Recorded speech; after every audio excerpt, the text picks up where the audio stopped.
Welcome to another episode of Roll Up a Pour Up. So get your blunts rolled and your drink poured. Alright? Now look, this one gonna be about a time that I went to a summer jams downtown Detroit at this basically like an open park called Hart Plaza.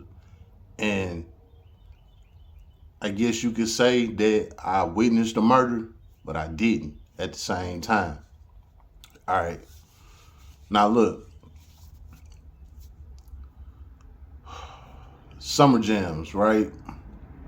Summer Jams was basically it was a concert. They did it every year, right? So basically, all the hot rappers came to the Summer Jams to perform and shit like that. Now, at this open park called Hart Plaza, that's downtown Detroit, it used to be free at the time, right? So basically, if you wanted to see, all of your favorite celebrities come perform at the summer jams, it was free. Just come down there. That's all it was, right? So everybody in the D used to go to summer jams every year. This was in the early 2000s, right? Okay, so me and my boys, we used to go to the summer jam every year. It was free. All we had to do was get down there and get back. Other than that, it was free. You know what I'm saying? So we've been down there year after year, man. We used to see some crazy stuff. I remember I think it might have been the first year that we went down there, right? I remember vividly, B2K was like they was the closing act, right? B2K came out and performed, right? While they was performing, they had like this little gate, to separate the celebrities from, the crowd, right? And with that little gate right there, they had a couple of security guards or whatever, that was standing there watching or whatnot, right? So while that's going on, B2K come out, they get to performing. They wasn't even like a whole 60 seconds in they performance before all the girls knocked the gate over. They knocked the security guards over. Man, that shit was crazy. I thought that they was gonna catch them B2K boys, but they didn't. Them boys, they knew that them girls was coming. So as soon as they seen the girls getting up and rushing towards the gate, they took off to the back. They dipped, you know what I'm saying? So the girls knocked over the gates and shit. They all behind the gates where the artists perform at on the little platform and shit. They all on the platform jumping around, hey, clowning. Man, that was a fun time. I remember that. You know what I'm saying? Okay. So this might have been maybe a couple of years later, right? Now it's 2004. That was when B2K was hot, when, them girls knocked down the gate and all this shit, right? So this a couple years later, this 2004 now, right? I don't remember what artist it was that came down there to perform, but we didn't care. You know what I'm saying? It was just all about, hey, we knew downtown was popping because this is summer jams, right? And it's free. Well, we went down there. This is the summer of '04, summer jams, right? We went down there.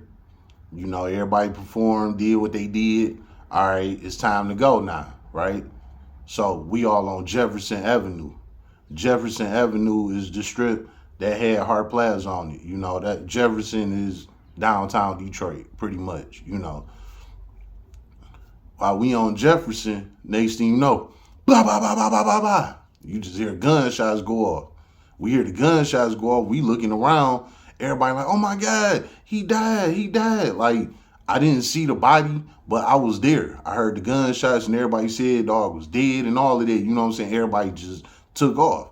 Now, you know anything about black people? When black people see other black people running, we all get to running with them. We don't ask questions. We just go. You know what I'm saying? So that's what happened. Everybody running saying, oh my God, he got killed. We all just running. Ain't asking no questions. We just booked. We gone. Fuck that. We trying to get to safety, right? So we all get away. We all in safe places. We call our ride. Hey, come get us. They got the shooting down here. We gotta go. You know what I'm saying? So the ride come get us and all that shit. We back in the hood.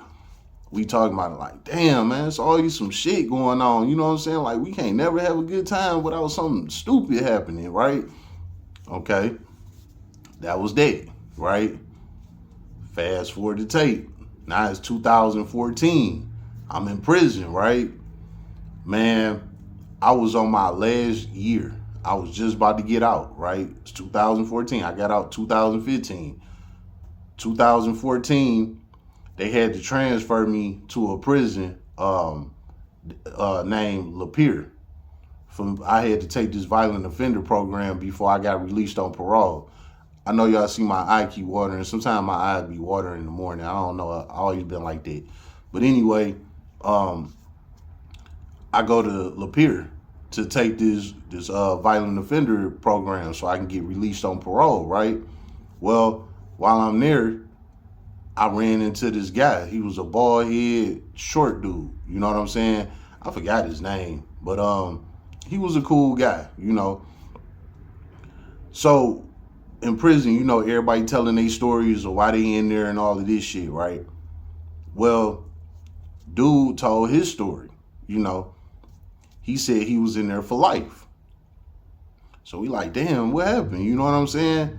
He like, man, I was at the Summer Jams downtown Detroit about 10 years ago. I got into it with a nigga down there. You know, he was one of the ops.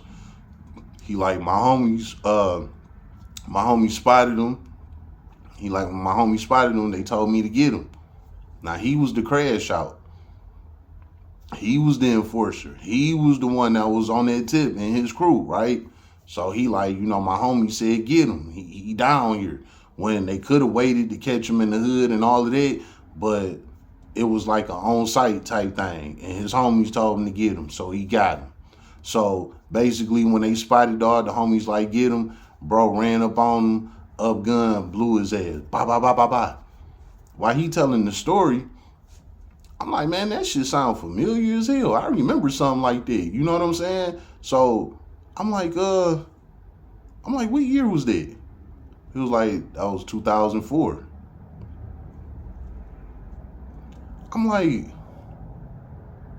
and you killed the guy, right? And he like, yeah, I did. I was like, I was down there when that happened. I remember that shit. You know what I'm saying? He like, yeah, that was me. You know what I'm saying? I'm the one that killed dog. Whoop-de-whoop. I'm like, man, get the fuck out of here. What the fuck was the chances of something like that happening? You know what I'm saying? What was the chances of me bumping into the guy that killed the guy at the Summer Jam that I was at 10 years previously? You know what I'm saying? This is the thing about prison, man. You don't know who you will run into. Like, you will run into some people while you doing time in there. Like, for real. You know what I'm saying? So I ran into dog, you know, from the Summer Jams, right? Man, me and him, we got cool. We spinning laps around the yard. You know, he gaming me like, bro, you about to go home. Like, you know what I'm saying? Chin up. You know what I'm saying? Get to it. Do what you need to do. Don't come back here. Woo, woo. He like, man, I'm in here for life. I can't go nowhere. You know what I'm saying? Man, he crying and everything. You know what I'm saying? It was a sad situation. Now, on the yard, when you spinning laps, you know, of course, you got like little blind spot areas where it ain't guys at, and then you got areas where it is guys at on the yard while you spinning laps around the yard, right? It seemed like every time we got to a spot where it wasn't no guys at, he'd start crying, man. You know what I'm saying? Like tears, and you hear the fumbling in his voice and all of that, you know? And then when we, you know, come around the bend where it is some guys at, you know, he got to wipe his eyes real quick. He got to straighten up and all that. Because in prison, you can't let guys see you cry in prison. You know what I'm saying? It ain't like that. Guys see you crying in prison, they label you as soft. And they gonna get on your ass. You know what I'm saying? So you can't be doing that crying shit in prison. Like, even if you is going through something, you better go in your cell and let that shit go, or, you know, hit a blind spot, get that shit off, and, you know, get back to it. Cause you around nothing but guys. Like, don't nobody want to see you crying. Nigga, you here. You did what you did. Man up. You know what I'm saying? Type shit. So, like I said, every time we get around the bend where some guys at, he got to straighten up real quick. But every time he had a little window, to, let out his emotions, he did, And it was sad as hell. And, I'm just spending the laps with him. I'm like, damn, man, I remember when that shit happened. And I'm in here on the yard with this guy, So basically, while he in the, in the middle of, getting out his emotions, he was telling me, he was like, I only did that because the homies told me to do it. You know what I'm saying? He like, other than that, I just came down there to have a good time, even though dog was the op and, they was looking for him and all that. But he was like, I would have let that pass. He like, nigga, we downtown. He like, it ain't nothing but hoes everywhere. He like, it's broad daylight. I was trying to, get my jug on pretty much. But he like, the bros told me to get him, man. It wasn't nothing I could do. I just had to get with it. You know what I'm saying? He like, look, man, them same niggas that told me to do this shit, them niggas ain't nowhere to be found, man. He like, all them niggas left me alone as soon as I got locked up. He like, I've been in here 10 years. I ain't heard nothing from nobody. And they the same ones that told me to go get them. He like, they left me for dead. They don't send me shit, nothing. And like I said, it was real emotional. You know what I'm saying? It was sad as hell. So basically, he telling me, he like, since you was down there and shit, he like, this real life. He like, you could end up in this bitch for life. You know what I'm saying? He like, you lucky, you just got a couple of years and you about to go. So he like, learn from me. Don't ever come back here. Don't crash out for no crew or none of that. Now, my last video, I was telling y'all how I was morphing. You know what I'm saying? I was growing this shit. This was also a part of my growth as well. You know what I'm saying? And this was at the very ending of my time, right before I was about to get out. So this was like closing the door on the old me type shit. You know what I'm saying? Because I was down there when this guy did this shit 10 years prior. You know what I'm saying? When I was on the YN time. You feel me? Like, man, God working some mysterious ways, But, yeah, man, me and dog, we used to spin laps every day for a couple of months. You know what I'm saying? And he'd just be gaming me like, nigga, I better not ever see you in here again. He like, I see you in here again, I'm going to beat your ass. Like, this how niggas talk to you in prison. You know what I'm saying? Like, nigga, you better not come back or I'm going to beat your ass type shit. You feel me? Like, I'm like, look, man, you don't never got to worry about that. You know what I'm saying? I'm good. You feel me? So it was real crazy, man. It was real sad, And he was real life hurt, And like I said, when he got back around the homies, he had to tighten back up. Like all right, everything cool. Like ain't shit happened. You know what I'm saying? But he felt comfortable with me and he opened up to me. You know what I'm saying? And it was definitely a part of my morphing. You know what I'm saying? So just to let y'all know, the message out of this is, man, don't make a temporary decision that'll cost you the rest of your life, And that's exactly what this guy did. He made a split-second decision that cost him the rest of his life. Something that took him not even 60 seconds to do cost him the rest of his life. And the people that told him to do it don't even fuck with him. They out here living their best life, calling him a dummy, calling him a crash out. You know what I'm saying? So before you decide to make a life-changing decision, you know what I'm saying, for another human being that you don't even have to do that type of shit for, when you could just let some shit like that slide, or you could tell your homies like, hey, why don't you do it? You the one spotted them first. You the one that's on it. Why don't you do it? Because if your homies will tell you to do it, guess what? That means that's something that they wouldn't do. And they want you to go ahead and get yourself tricked off the streets. They want you to lose your own position.